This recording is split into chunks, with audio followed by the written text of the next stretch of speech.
വിശുദ്ധ ലൂക്കായുടെ സുവിശേഷം 11-ാമത്തെ അധ്യായം 5 മുതൽ 13 വരെയുള്ള തിരുവചനങ്ങളാണ്. ഈശോ പ്രാർത്ഥനയുടെ അർത്ഥത്തെക്കുറിച്ച്, പ്രാർത്ഥനയിൽ നാം പുലർത്തേണ്ട മനോഭാവത്തെക്കുറിച്ച് അല്പകൂടെ നമ്മളെ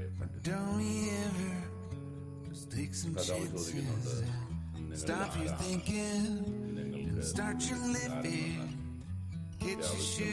ഭവനത്തിൽ ചെന്ന് നിങ്ങൾക്ക് ആവശ്യമുള്ള അപ്പമോ അല്ലെങ്കിൽ മാംസമോ മറ്റെന്തെങ്കിലും സാധനങ്ങളോ ഒക്കെ വാങ്ങാറുണ്ട്.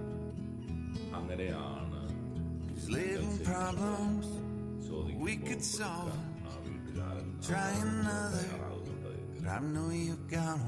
അതിനേക്കാളും തുറവിയോടെ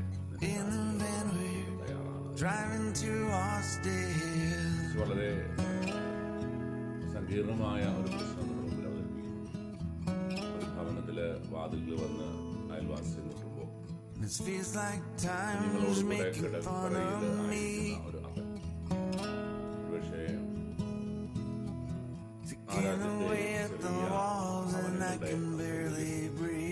ഉള്ള വീട്ടിലെ ഫർണിച്ചറുകളും വസ്തുവകളും ഒക്കെ സൈഡിലേക്ക്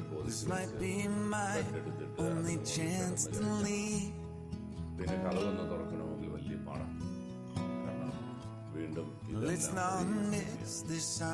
അത് ചെയ്യാനുള്ള ബുദ്ധിമുട്ട് കൊണ്ട് അങ്ങനെ രാത്രി വീട്ടിലുള്ളവര് ഞങ്ങൾ കിടന്നു എന്നൊക്കെ പറഞ്ഞു കഴിഞ്ഞാൽ നമ്മുടെ നാട്ടിലും പിന്നെ ശല്യത്തിന് ആരും ചെല്ലരുത് എന്നർത്ഥം. പക്ഷേ നിരന്തരം ശല്യപ്പെടുത്തുമ്പോൾ അവന് വേണ്ട അങ്ങനെ നമ്മൾ ചെയ്യാൻ തയ്യാറാണ്. ദുഷ്ടരായ നിങ്ങൾ അതിന് തയ്യാറാണ്. എത്രയോ അധികമായി തന്നെ വിളിച്ചപേക്ഷിക്കുന്നവർക്ക്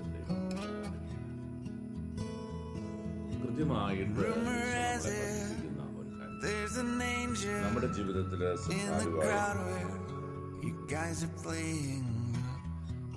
നമ്മുടെ കാര്യങ്ങളിൽ ഇടപെടാൻ ഒരു നല്ല ദൈവം അവൻ ചോദിക്കുന്നതിനേക്കാൾ അധികമായി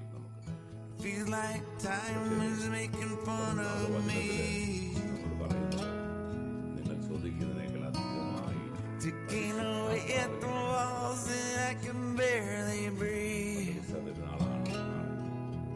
ആ 10 ദിവസത്തിനുള്ള ഏറ്റവും അടുത്ത ദിവസങ്ങളിൽ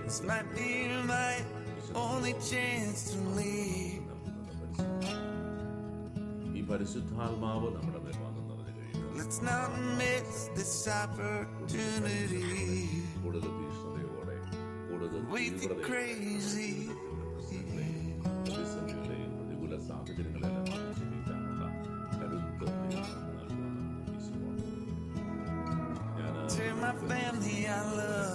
നമ്മുടെ പ്രശ്നങ്ങളിൽ ഇടപെടുന്നത്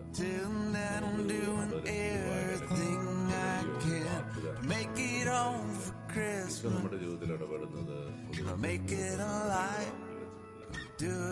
കേട്ടുകൊണ്ട് നമ്മുടെ വാതിൽ വെച്ചിട്ടല്ല.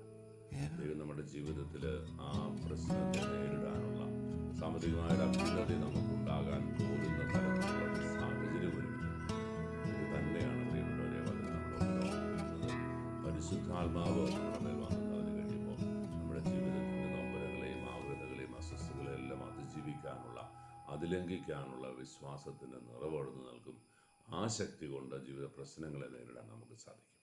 വിശ്വാസത്തോടെ, ബോധ്യത്തോടെ ഈശോയുടെ സന്നിധിയിൽ നമ്മുടെ പ്രാർത്ഥനകൾ സമർപ്പിക്കാം. തമ്പുരാൻ അനുഗ്രഹിക്കട്ടെ. കർത്താവ് മിശിഹായുടെ കൃപയും പിതാവായ ദൈവത്തിൻ്റെ സ്നേഹവും പരിശുദ്ധാരൂപിയുടെ സഹവാസവും നാമെല്ലാവരും കൂടി ഉണ്ടായിരിക്കട്ടെ, ഇപ്പോഴും എപ്പോഴും എന്നേക്കും.